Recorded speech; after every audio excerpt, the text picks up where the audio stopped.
Hello students, today we will going to start our Radiant Reader class.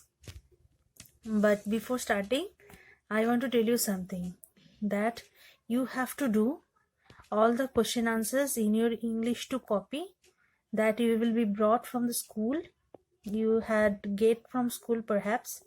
So in those copies, you have to write down the question answers and you have to submit by 14 January.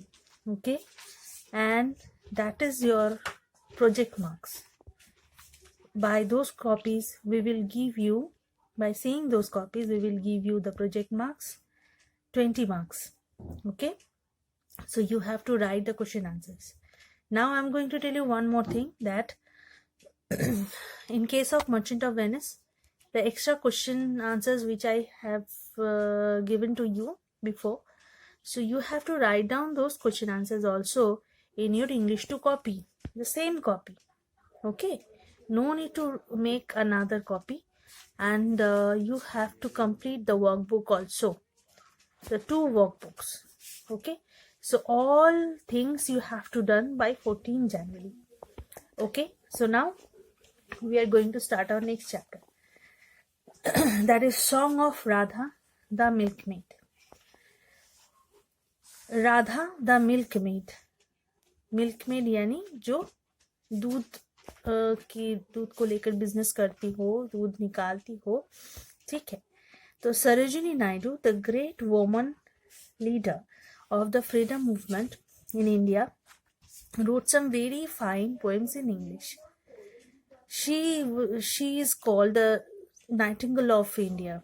Song of Radha the Milkmaid is concerned with the strange worship of Krishna, also known as Govinda or Govind or Govinda, the beloved cowherd and musician. So all you know about Radha and Krishna, we all know that Mathura is the chief center of this worship. People of Mathura worship Radha and Krishna greatly. Radha was the consort of Krishna while he was living with the cowherds in Vrindavan, which is 6 miles from Mathura. So let's start reading. I carried my curds to the Mathura fair. तो मैं जो दही है वो मथुरा में लेके जाती हूँ. How softly the heifers were lowing. I wanted to cry, who will buy? Who will buy? कौन खरीदना चाहता है? तो ऐसे करके मैं हाँकते हुए जाती हूँ. These curds that are white as the clouds in the sky. So the curd is compared with the clouds in the sky. Curd को यहाँ पे क्लाउड्स के साथ कंपेयर किया गया है. Excuse me. When the breezes of Shravan are blowing, जब सावन के महीने में हवा चलती है, it's very pleasant. But my heart was so full of your beauty, beloved. They laughed as I cried without knowing, Govinda, Govinda, Govinda, Govinda. तो तुम्हारी जो खूबसूरती है उससे मेरे जो हृदय है वो भरा रहता है. So I always thought about you and your beauty fills my mind. How softly the river was flowing. So जब मैं जाती हूँ तो रिवर कितने सुंदर से बहते जाती है. I carried my pots to the Mathura tide. How gaily the rowers were rowing. So when I went through the bridge, I watched the rowers. मैं जो नाव चलाने वाले सबको देखती हूँ तो कितना सुंदर, कितना हैप्पीली वो लोग जाते हैं नाव चलाते हुए. My comrades called, "Ho, let us dance, let us sing." So मेरे साथ जो चलते हैं वो बोलते हैं चलो झूमते हैं, नाचते हैं, गाते हैं. And wear saffron garments to welcome the spring. So saffron is the color of spring. तो ये कलर के सब गारमेंट्स पहने हुए जैसे स्प्रिंग को, वसंत जो ऋतु है उसको वेलकम करने के लिए तैयार है. And pluck the new birds that are blowing. But my heart, और फूल चुनने के लिए सब पुष्प चुनते हैं और उसे सब मालाएं बनाते हैं, वो पहनते हैं. But my heart was so full of your music. लेकिन मेरा जो मन है, मेरा जो हृदय है, वो तुम्हारे म्यूजिक से, तुम जो बंसुरी बजाते हो उस म्यूजिक से भरा पड़ा हुआ है. बिलावट, they mocked when I cried without knowing. Govinda Govinda Govinda Govinda. जब मैं ये तुम्हारा नाम बोलती हुई जाती हूँ तो वो मुझे सब मेरा मजाक उड़ाते हैं, मुझको लेकर हंसते हैं. How gaily the river was flowing.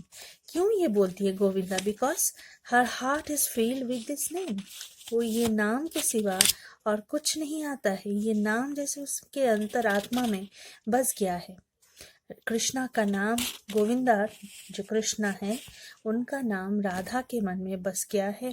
वो जाती है और उनका नाम लेते हुए जाती है. Turn the page. I carried my gifts to the Mathura shrine. तो मथुरा में, टेम्पल में, सब जगह मठों में मैं लेके जाती हूँ. How brightly the torches were glowing. तो मशाल बहुत सुंदर से ब्लेजिंग ये चमकते रहते हैं. I folded my hands at the altars to pray. तो मंदिर में मैं प्रार्थना करती हूँ. वो shining ones guard by night and by day. And loudly the conch shells were blowing. और सूरज ढलता है, उगता है, तो सूरज को देवता मानते हैं हम लोग, पूछते हैं. और मंदिरों में शंख बज उठता है और प्रार्थना का जो है टाइम होता है. But my heart was lost in your worship. लेकिन मेरा जो मन है, मतलब राधा का जो मन है, वो तुम्हारे पूजा में, मतलब गोविंदा यानी कृष्णा के लिए, उनकी ही पूजा में वो ध्यान में खोई रहती है. Beloved, they were wroth when I cried without knowing. Govinda Govinda Govinda. तो तुम्हारा ही धुन मैं गाती चली जाती हूँ. How brightly the river was flowing. और कितना सब कुछ चमकता हुआ लगता है. नदी, आसमान, खेत, खलिहान, जो भी हो, सब कुछ उसको सुंदर लगता है, चमकता हुआ लगता है. Because her heart is filled with the love of Krishna. So this is the poem. ये बहुत सुंदर पोएम है, आप लोग अच्छे से पढ़ो. इसको सरोजिनी नायडू ने लिखा है और हम लोग इसका क्वेश्चन आंसर्स जो है बाद में करेंगे. Okay, thank you.